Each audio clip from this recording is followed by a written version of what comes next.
கம்மியதாஸ் kitchen சொந்தங்கள் அனைவருக்கும் வணக்கம். எல்லோரும் எப்படி இருக்கீங்க? நல்லா இருக்கீங்களா? நம்ம சொந்தங்கள் அனைவரும் நீண்ட ஆயுளோடும் ஆரோக்கியத்தோடும் இருக்கணும்னு ஆண்டவனை பிரார்த்தனை பண்ணிவிட்டு இன்றைக்கான வீடியோ என்னன்னு பார்க்கலாம். இன்றைக்கி பேக்கரி சுவையில் நம்ம மசால் கடலை, அதாவது வேர்க்கடலையை வச்சு மசால் கடலை எப்படி செய்கிறது அப்படின்னு தான் பார்க்க போகிறோம். இன்றைக்கி பேக்கரி சுவையில் எப்படி செய்வாங்கங்கிறத உடச்சி காமிச்சு இன்றைக்கி நம்ம சொல்லி காமிக்க போகிறோம். அதுக்கு தேவையான மசாலா என்னன்னு பார்த்தீங்கன்னா, இஞ்சி ஒரு 2 துண்டு எடுத்துக்கோங்க. இன்றைக்கி நான் வேர்க்கடலை ஒரு 1/2 கிலோ அளவு எடுத்திருக்கேன். அதாவது ஒரு 600 கிராம் இருக்கும் எடுத்திருக்கேன். ஒரு கைப்பிடி அளவு பூண்டு நல்லா தோல் உரிச்சிட்டு சேர்த்துக்கோங்க. இது மாதிரி குட்டி குட்டி பீஸாக கட் பண்ணிக்கோங்க. நம்ம இப்போது மிக்ஸி ஜாரில் சேர்த்துட்டு அரைக்க போகிறோம்.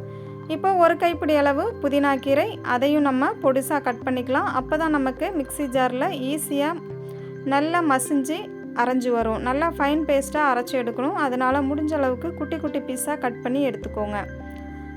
இப்போது அடுத்தது ஒரு கைப்பிடி அளவு கொத்தமல்லி கீரைகளையும் நம்ம கட் பண்ணி எடுத்துக்கலாம். நம்ம என்னதான் வீட்டில் செய்து சாப்பிட்ருந்தாலும் பேக்கரி ஸ்டைலில் அந்த சுவை கிடைக்கவே கிடைக்காது. இன்றைக்கி நம்ம பேக்கரி ஸ்டைலில் எப்படி செய்வாங்களோ அதே மெத்தடில் செய்து காமிச்சிருக்கோம். கண்டிப்பாக நீங்கள் இதை ஒரு முறை உங்கள் வீட்டில் ட்ரை பண்ணுங்கள். இப்போது ஒரு கைப்பிடி அளவு பச்சை மிளகாயை காம்பெல்லாம் நீக்கிட்டு சேர்த்துக்கோங்க. கூடவே ஒரு கைப்பிடி அளவு கருவேப்பிலை இலைகளையும் சேர்த்துக்கோங்க. ஆல்ரெடி நம்ம கொத்தமல்லி இலைகள், புதினா இலைகள், இஞ்சி, பூண்டு, பச்சை மிளகாய் சேர்த்துருக்கோம். கூடவே ஒரு கைப்பிடி அளவு கருவேப்பிலை இலைகளை நல்லா இது போல் உருவிட்டு எடுத்துக்கோங்க. இப்போது இது எல்லாத்தையுமே மிக்ஸி ஜாரில் சேர்த்து நம்ம அரைச்சி எடுத்துக்கலாம். ஃபஸ்ட்டு தண்ணி ஊற்றாமல் அரைச்சி பாருங்கள். உங்களுக்கு கரெக்டாக இருந்துச்சு அப்படின்னா விட்டுருங்க. அப்படி தண்ணி பத்தலை அப்படின்னா கொஞ்சம் கொஞ்சமாக சேர்த்து நல்லா ஃபைன் பேஸ்ட்டாக அரைச்சி எடுத்துகிட்டு வந்துக்கோங்க. எந்த அளவுக்கு ஃபைனாக அரைக்க முடியுமோ அந்த அளவுக்கு ஃபைனாக அரைச்சிக்கோங்க. இப்போ நம்ம அரைச்சி எடுத்துகிட்டு வந்துடலாம். பாருங்கள், நான் இப்போது அரைச்சி எடுத்துகிட்டு வந்துட்டேன். எவ்வளோ நைஸாக நம்ம அரைச்சி எடுத்துருக்கோன்னு பாருங்கள். இந்த அளவுக்கு அரைச்சிக்கோங்க. நான் கொஞ்சம் கொஞ்சமாக தண்ணி சேர்த்து தான் அரைச்சிக்கிட்டேன். எனக்கு தண்ணி போதுமான அளவாக இல்லை. உங்களுக்கு ஒரு வேளை கரெக்டாக இருந்துச்சு அப்படின்னா விட்டுருங்க, தண்ணி சேர்க்க தேவையில்லை. இப்போது ஜாரை அலசிட்டுலாம் நம்ம தண்ணி சேர்க்கக்கூடாது. நம்ம அரைச்ச இந்த மசாலாவை மட்டும் ஒரு அகலமான பிளேட்டுக்கு மாற்றிட்டு 1 டீஸ்பூன் அளவு உப்பு சேர்த்துக்கோங்க. கரெக்டாக இருக்கும். நான் எடுத்திருந்த வேர்க்கடலையோட அளவு பார்த்திங்கன்னா 600 கிராம் இருக்கும். இப்போ இது கூடவே 1 டேபிள் ஸ்பூன் அளவு காஷ்மீர் மிளகாய் பொடி சேர்த்துக்கோங்க. இந்த ஸ்டேஜில் உங்கள்கிட்ட காஷ்மீர் மிளகாய் பொடி இல்லை அப்படின்னா தனி மிளகாய் தூள் சேர்க்க வேணாம். கலருக்காக கொஞ்சம் ஆரஞ்சு ஃபுட் கலர் சேர்த்துக்கோங்க. நல்ல வாசனைக்காக சிக்கன் 65 மசாலா 1 டேபிள் ஸ்பூன் அளவு சேர்த்துக்கோங்க. இந்த ரெண்டுமே ஆப்ஷனல் தான். அதாவது சிக்கன் 65 மசாலா, காஷ்மீர் மிளகாய் பொடி ரெண்டுமே ஆப்ஷனல் தான். நீங்கள் காஷ்மீர் மிளகாய் பொடிக்கு பதிலாக கலர் பொடி கூட யூஸ் பண்ணிக்கலாம். இப்போது நான் எடுத்து வச்சுருக்கிற 600 கிராம் கடலைப்பருப்பையும் சேர்த்துட்டேன். இப்போது நான் இதை டம்ளர்லேயும் உங்களுக்கு அளவுகள் சொல்கிறேன். ஏன்னா நிறைய பேர் வீட்டில் வெயிட் மிஷின் இருக்காது. இப்போ பாருங்கள், நான் ஒரு 300 ml அளவுள்ள ஒரு டம்ளர் எடுத்திருக்கேன். அதில் 2 டம்ளர் அளவு வேர்க்கடலை வந்துச்சு. நல்லா முழுக்க நான் வேர்க்கடலை எடுத்திருக்கேன். இப்போ பாருங்கள், கடலை மாவு 1 டம்ளர் அளவு பிடிக்கும். நான் ஒரு 3/4 டம்ளர் அளவுக்கு தான் இப்போ எடுத்திருக்கேன். ஒரு 3/4 பாகம் சேர்த்துட்டேன். சும்மா 1 டேபிள் ஸ்பூன் போல் வச்சுருக்கேன். நம்ம கலந்து பார்த்துக்கலாம். தண்ணி எதுவுமே தேவைப்படாது. கொஞ்சம் கூட நம்ம தண்ணி சேர்க்கவே வேண்டாம். நம்ம அரைச்சிருக்கோம் பார்த்திங்களா பேஸ்ட்டு, அதில் இருக்கிற தண்ணியே போதுமான அளவாக இருக்கும். நீங்கள் தண்ணி சேர்த்துட்டிங்க அப்படின்னா ரொம்ப கொலகொலப்பாக இருக்கும். ஆயிலில் சேர்க்கும் போது ஒன்றோட ஒன்று ஒட்டி பிடிக்க வாய்ப்பு இருக்குது. அதனால் கொஞ்சம் கூட தண்ணி சேர்க்காதீங்க. இப்போது நம்ம 1 டம்ளர் அளவு கடலை மாவு நல்லா முழுசாக எடுத்துக்கோங்க. கரெக்டாக இருக்கும். 2 டம்ளர் வேர்க்கடலைக்கு 1 டம்ளர் கடலை மாவு கரெக்டாக இருக்கும்.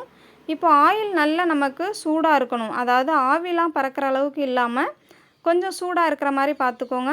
இப்போது இதில் இந்த மாதிரி அரிக்கரண்டியை வச்சுட்டு அந்த கரண்டி மேலே ஒவ்வொன்றா உதுத்து விடுங்க. ஒரு கைப்பிடி அள்ளிக்கோங்க. அள்ளிக்கிட்டு ஒன்று ஒன்றா உதுத்து விடுங்க. நம்ம கரண்டி மேலே உதுத்து விடாமல் டைரெக்டாக பண்ணோம் அப்படின்னா ஆயில் எல்லாமே நம்ம கையில் தெறிக்க ஆரம்பிக்கும். ஏன்னா வேர்க்கடலை கொஞ்சம் வெயிட்டு, ஆயில் நம்ம கைக்கு தெறிக்கும். அது பிகினர்ஸாக இருந்தீங்க அப்படின்னா இந்த ஸ்டெப்பை ஃபாலோ பண்ணிக்கோங்க. ஈஸியாக செய்யலாம். நம்ம சேர்த்துட்டு உடனே கரண்டி போட்டு கலந்து விடாதீங்க. ஒரு 2 நிமிஷத்துலேருந்து 3 நிமிஷம் வரைக்கும் நல்லா வேகட்டும். ஸ்டவ்வை மீடியம் ஃப்ளேமில், லோ ஃப்ளேமில் வச்சுக்கோங்க. மாற்றி வச்சு வேக வச்சுக்கோங்க. வேர்க்கடலை கரிஞ்சு போயிடுச்சு அப்படின்னா கசப்பு தன்மை இருக்கும். அதனால் நல்லா இது போல் கலந்து விட்டுட்டு வெந்ததும் நம்ம எடுத்துக்கலாம். வெந்துச்சு அப்படின்னா நல்லா வாசனை வரும். அது மட்டும் இல்லாமல் வேர்க்கடலை கலர் நிறம் மாற ஆரம்பிக்கும். அந்த ஸ்டேஜில் நம்ம இதை எடுத்துடலாம். வேர்க்கடலை சின்ன பொருள் அப்படிங்கிறதுனால சீக்கிரமாகவே வெந்து வந்துடும். இப்போ பாருங்கள், நமக்கு ஒரு நிமிஷம் 1.5 நிமிஷத்துலேயே தயாராகிடுச்சு. பாருங்கள் எந்த அளவுக்கு கலர்ஃபுல்லாக வந்திருக்குன்னு. நம்ம வெறும் கடலை மாவு மட்டும்தான் இதில் சேர்த்தோம். அப்புறமா மசாலா தான் அரைச்சி சேர்த்துருக்கோம். நல்ல வாசனையாக பேக்கரி சுவையில் அப்படியே இருந்துச்சு. கண்டிப்பாக நீங்களும் இந்த மெத்தடில் ஒரு முறை ட்ரை பண்ணுங்கள். உங்களுக்குமே இது ரொம்ப பிடிக்கும். முற்றிலும் ஒரு வித்தியாசமான முறையில் இருக்கும். நீங்கள் கடைகளில் வாங்கி சாப்பிட்ற அதே ஃபீல் இருக்கும். எத்தனையோ வீடியோக்கள் பார்த்து நீங்கள் செய்திருப்பீங்க. ஆனால் அந்த பேக்கரி ஸ்டைலில் இருக்கிற சுவை மட்டும் வரவே வராது. இந்த மெத்தடில் செய்து பாருங்கள், உங்களுக்கு பேக்கரியில் வாங்கி சாப்பிட்டா அதே சுவை கிடைக்கும். இப்போ பாருங்கள், நம்ம இன்னொரு பேட்ச் போட்டு பொரித்து எடுத்துக்கலாம். கரண்டியை இது போல் வச்சுட்டு அந்த கரண்டி மேலே இப்படி இதே மாதிரி உதுத்து விடுங்க. ஒரு கைப்பிடி அள்ளிட்டு கைகளை வச்சு நல்லா உதுத்து விடுங்க. அப்போது நமக்கு தனித்தனியாக உதிரியாக வந்துடும். ஆயில் நல்லா ஹீட்டாக இருக்கணும். கண்டிப்பாக ஹீட் ஆனதுக்கப்புறம் தான் நீங்கள் இது மாதிரி உதுத்து விடணும். ஒரு பேட்ச் அரிச்சு எடுத்ததுக்கப்புறமா ஒரு நிமிஷத்துக்கு ஆயிலை நல்லா ஹீட் பண்ணிக்கோங்க. அதுக்கப்புறமா 2வது பேட்சை இதே மாதிரி உதுத்து விடுங்க. அப்போ கரெக்டாக இருக்கும். ஆயில் நல்லா ஹீட்டாக இருந்துச்சு அப்படின்னா தான் ஒன்றோட ஒன்று ஒட்டி பிடிக்காமல் நல்லா உதிரியாக வெந்து வரும். பாருங்கள் எப்படி உதிரியாக தனித்தனியாக இருக்குன்னு. இப்போ இதை நல்லா கலந்து விட்டுட்டு பபுள்ஸ் எல்லாமே அடங்கினதுக்கப்புறமா நம்ம இதை அரிச்சு எடுத்துக்கலாம். அடிக்கடி நீங்கள் திருப்பி விட்டுக்கிட்டே இருங்க. ஏன்னா வேர்க்கடலை ஒன்று போல் வெந்து வரணும். அதனால் இந்த மாதிரி கலந்து விட்டுட்டு எடுத்துக்கோங்க. எவ்வளோ கலர்ஃபுல்லாக எவ்வளோ சூப்பராக இருக்குன்னு பார்த்தீங்களா? நம்ம காரத்துக்காக பச்சை மிளகாய், அப்புறம் இஞ்சி, பூண்டு, இந்த புதினா இதுலேயே காரம் கரெக்டாக இருக்கும். நீங்கள் தனி மிளகாய் தூள் சேர்த்திங்க அப்படின்னா ரொம்ப காரமாயிரும். குட்டீஸ்லாம் சாப்பிட முடியாது. அதனால் நீங்கள் தனி மிளகாய் தூள் சேர்க்க தேவையில்லை கலருக்காக. இப்போது கடைசியாக ஒரு கொத்து போல் கருவேப்பிலை இலைகளையும் ஆயிலில் சேர்த்து பொரிச்சுக்கோங்க. கருவேப்பிலை இலைகளை சேர்க்கும் போது ஸ்டவ்வை ஆஃப் பண்ணிவிடுங்க. கொஞ்சம் பார்த்து பதனமாக சேருங்க. ஏன்னா கருவேப்பிலை இலைகள் பொரிஞ்சு வரும்போது ஆயில் கையில் தெறிக்க வாய்ப்பு இருக்குது. இப்போ அவ்வளோதான், நம்ம ரெடி பண்ணி வச்சுருந்த மசால் கடலையில் இந்த கருவேப்பிலை இலைகளையும் நம்ம சேர்த்தாச்சு. இப்போ பாருங்கள், சாப்பிட்றதுக்கு ஒரு பவுலுக்கு மாற்றலாம். எவ்வளோ உதிரியாக எவ்வளோ சூப்பராக இருக்குன்னு பாருங்கள். இதை நான் உங்களுக்கு உடச்சி காமிக்கிறேன். எவ்வளோ கிறிஸ்பியாக இருக்குன்னு பாருங்கள்.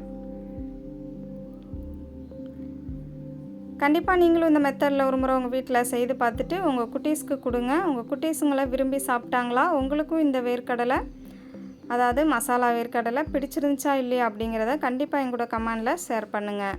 பாருங்கள் எவ்வளோ கிறிஸ்பியாக எவ்வளோ சூப்பராக வந்திருக்குன்னு. தேங்க்யூ.